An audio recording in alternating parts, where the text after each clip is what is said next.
بسم الله الرحمن الرحيم. الحمد لله رب العالمين والعاقبة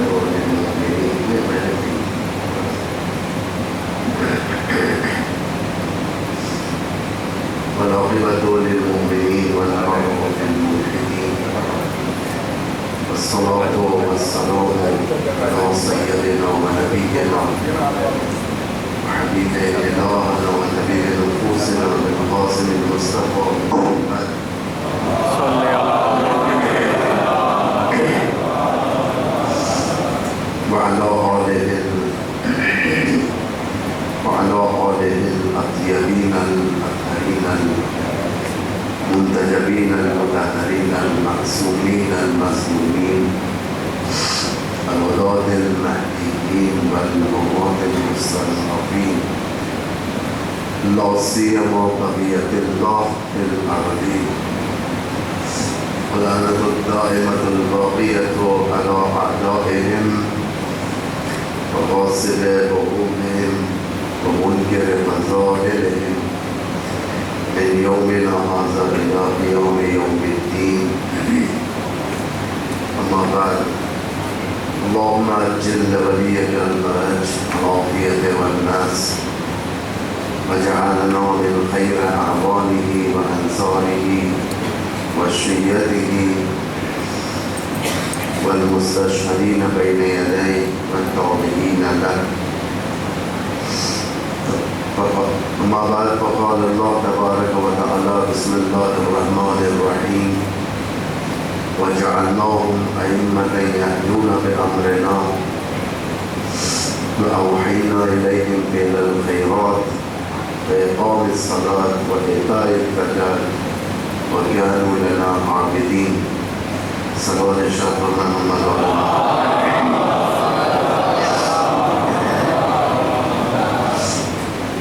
انسان اس شخص کا فالوور ہو جاتا ہے جسے معرفت زیادہ ہو جاتی ہے. معرفت ایک ایسا لفظ ہے کہ اگر آپ دیکھیں تو بڑا مقدس لفظ ہے کہ معرفت یعنی جو روایتوں میں ہے، زیارتوں میں بیان کیا گیا فَصَلُ اللَّهَ الَّذِي أَكْرَمَنِي بِمَعْرِفَتِكُمْ وَمَعْرِفَتِ أَوْلِيَائِكُمْ. معرفت یقیناً یہ مقدس لفظ ہے، لیکن اگر کامل معنی میں دیکھا جائے تو معرفت کسی سے بھی ہو سکتی ہے. مثلاً کسی کو درختوں سے معرفت ہو جاتی ہے، درخت کے عاشق ہو جاتے ہیں لوگ. دیکھتے ہیں کس طریقے سے درخت کی بعض جانوروں کے یعنی جانوروں سے عاشق ہو جاتے ہیں. ہمیشہ ان کے لیے جانور ہونا چاہیے. ان کے ڈائننگ ٹیبل پر کتا ہوگا، ان کی کار میں ان کے پاس کتا ہوگا، ان کے بستر پر کتا ہوگا. کتا ان کا زندگی کا جز بن جاتا ہے. کتا یا اور کوئی جانور. آج کل تو کتے کا ہی ٹرینڈ چلا ہے. اگر آپ دیکھیں گے دنیا کے اندر اتنا زیادہ کہ دشمن نے ایسی جال بچھائی کہ دیکھنے کے لیے کہ کتنا اس کو فالو کیا جاتا ہے. جانوروں میں کتے کا ٹرینڈ چلا ہے. کتا بغل میں، لڑکی کے بغل میں کتا، واکنگ کے وقت کتا، گھر میں کتا، گاڑی میں کتا، ہر جگہ کتے کی زندگی. یعنی معرفت کتے سے. کوئی اداکار سے معرفت رکھتا ہے، بالی ووڈ کا کوئی ہیرو ہیروئن اس کے فالو کرنا، اس سے وہ ٹرینڈ ہو جاتا ہے اس کے لیے. اتنے لائکس جمع کرنا اس کی تصویر. کبھی انسان کو خود سے معرفت ہوتی ہے، خود سے ہوتی ہے معرفت کہ میں کتنا اچھا ہوں، میں یہ ہوں، میں فلاں. ایگو یہ معرفت یعنی منفی معنی. یہ ویسے ہی جیسا ٹیمپریچر اوپر اور نیچے ہوتا ہے. 0 1 2 3 4 ٹیمپریچر اوپر جاتا ہے. ایک ہوتا ہے نیچے کی طرف آنا، -1 -2 -3 -4. لیکن ایک ہی لائن میں ہوتے ہیں سب. اس لائن کا نام ہے ٹیمپریچر. اسی طریقے سے معرفت پازیٹیو بھی ہے، نیگیٹو بھی ہے. آپ جتنا اوپر کی طرف جائیں گے معرفت کے درجے بڑھتے رہیں گے. آپ اپنے نفس کو پہچانیں گے تو اللہ پہچان میں آئے گا، آپ اپنے آپ کو پہچانیں گے تو معصوم پہچان میں آئے گا۔ یعنی یہ معرفت جتنا نیچے کی طرف جائیں گے مائنس پوزیشن میں بدتر ہوتا جائے گا، معاملہ بدتر ہوتا جائے گا۔ آپ اپنے اندر فخر پیدا کریں گے، ایک اسٹیپ اور گریں گے۔ آپ کو اللہ کی جگہ کوئی اداکار پسند ہے، امام معصوم کی جگہ کوئی جھوٹا سیاست مدار پسند آئے گا، اولیاء اللہ کی جگہ ایک گمراہ شدہ معاشرہ پسند آئے گا۔ یعنی جتنا اوپر جائیں گے پازیٹیو روحیہ ملے گا آپ کو، جتنا نیچے کی طرف آئیں گے منفی طریقے سے گرتے ہوئے جائیں گے انسان۔ اس لیے شناخت اور معرفت میں دقیق ہونا چاہیے انسان، کس کی پہچان ہونی ہے، کس سے پہچان کرنا ہے، ہمیں جو کریں معرفت اسے کہتے ہیں۔ کبھی ہوتا ہے فخر آتا ہے اندر، یہ نہیں کہتا انسان کے اندر کوئی فخر نہیں ہے، مثلا میرا بچہ اگر پڑھا لکھا ہو جائے گا مجھے فخر ہوگا، میں فخر کروں گا میرے بچے کو۔ آپ کا بچہ اگر ڈاکٹر بن جائے، انجینئر بن جائے، آپ کے دل میں ایک فخر پیدا ہوگا کہ میرا بچہ ڈاکٹر ہے، میری بیٹی ڈاکٹر ہے، میرا بچہ انجینئر ہے، فخر ہے۔ یہ کوئی عیب نہیں، لیکن خود معصوم کے لیے عیب نہیں، خود معصوم کے لیے فخر۔ حضرت موسیٰ کو اللہ نے بلایا تھا لوح دینے کے لیے، تختی۔ طور پر گئے، موسیٰ تختی لینے کے لیے تختی لے چکے، جب لے لیا تختی، یہ بہت بڑا آنر تھا یہ کہ اللہ بلا کر انہیں لوح دے رہا ہے، یعنی توریت کے۔ آپ نے سنا ہوگا 10 کمانڈمنٹس، وہ فلم میں جو یہودیوں نے بنائی ہے 10 کمانڈمنٹ، البتہ نام صحیح ہے لیکن ان ایرا فلم ہے وہ، یعنی کوئی صحیح کانٹینٹ یہ لوگ نہیں پیش کرتے۔ ہمیشہ یہودیوں کا ایک دستور رہا کہ فلم کے ذریعے سے دین کنٹرول کیا جائے۔ اس کے اوپر اگر ٹاپک آئے تو میں بیان کروں گا کس طریقے سے فلم کے ذریعے سے دین کنٹرول کیا جاتا ہے، کیونکہ امپورٹنٹ ہے دین کنٹرول ہونا۔ 10 کمانڈمنٹس، حضرت موسیٰ کو بلایا، اللہ نے موسیٰ کے تختی لیا، ان کے اندر فخر پیدا ہو، چھوٹا سا لے کہ مجھ جیسا کوئی ہے جسے اللہ نے اتنا بڑا آنر کیا ہو۔ فخر غرور فیملی کا ہے، جیسا غرور میں تکبر ہے، غرور ہے، یہ فخر بھی غرور فیملی۔ بعض فیملیز ہوتے ہیں جیسا کیٹ فیملی ہوتی ہے، کیٹ فیملی میں بلی بھی آتی ہے، چیتا بھی آتا ہے، ٹائگر بھی آتا ہے، سب آتے ہیں۔ ویسا صفات رذیلہ میں سے بھی فیملیز ہوتے ہیں، جس میں سے تکبر، غرور، فخر، یہ ایگو، یہ سب ایک فیملی کے۔ لیکن فخر برا نہیں، انبیاء کے لیے برا ہے۔ تو خدا سے جیسے تختی حضرت موسیٰ نے لیا تھا، دخلہ العجب، ان کے اندر فخر آیا، یعنی ایک عجیب افتخار ہے نا۔ جب آرمی مین ہوتا ہے اسے ایک میڈل مل جاتا ہے بڑا، اس کا سینہ تن جاتا ہے، قانون اس کا کہتا ہے کہ جب تم ٹھہرو، سر اوپر، سینہ تان کر، ہاتھ اسٹریٹ رکھ کر ٹھہرا کر، اسے کہتے ہیں فخر، فخر قوم، فخر ملت، فخر زمین، یہ سب ٹائٹلز ملتے ہیں لوگوں کو۔ فخر قوم، قوم کے لیے اگر کچھ کیا تو اسے ٹائٹل دیا جاتا ہے فخر قوم۔ عیب نہیں، حرام نہیں ہے، ہم جیسے لوگوں کے لیے کوئی عیب نہیں ہے، دستور ہے، پروٹوکول ہے کہ آرمی مین آتا ہے، ریٹائر ہوتا ہے تو بھی اس کے لیے فخر سرزمین، یعنی ہندوستان کے لیے فخر کی بات ہے۔ یہ آرمی مین رہ چکے، یہ سینہ تان کے ٹھہرتے، ریٹائر بھی ہو جائیں گے سینہ تان کے رہیں گے، کیونکہ فخر ہے ان کے لیے۔